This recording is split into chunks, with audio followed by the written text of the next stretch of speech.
خواہشات کا پورا ہونا قبولیت کی علامت نہیں۔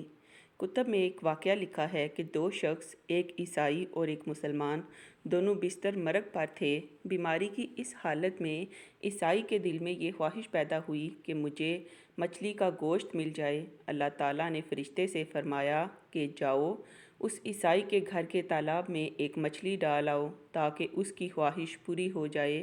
مسلمان کے دل میں یہ آرزو ابھری کہ زندگی کے اس آخری حصے میں مجھے زیتون کا تیل میسر ہو جائے۔ اللہ پاک نے فرشتے کو حکم دیا کہ اس کی الماری کے اندر زیتون کا تیل ہے، جاؤ اسے گرا دو۔ اللہ تعالیٰ کا حکم ہے کہ اس عیسائی کی خواہش پوری کر دو اور اس مسلمان کا زیتون کا تیل گرا دو۔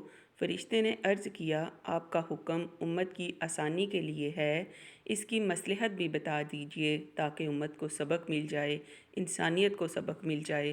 اللہ رب العزت نے فرمایا، وہ جو عیسائی ہے، دنیا کے لحاظ سے اس کی ایک نیکی باقی ہے، میں چاہتا ہوں کہ اس کی اس نیکی کا بدلہ بھی دنیا کے اندر ہی دے دوں، اور جب وہ میرے پاس آئے تو اس کے لیے سوائے جہنم کے اور کچھ نہ ہو، اور جہاں تک تعلق اس مسلمان کا ہے تو اس کی ایک کوتاہی اس کے دامن پر رہ گئی ہے، میں چاہتا ہوں کہ اس کی وہ خواہش ٹوٹے اور وہ اس پر صبر کرے، اور جب وہ میرے پاس آئے تو اس کے لیے سوائے جنت کے اور کچھ نہ ہو۔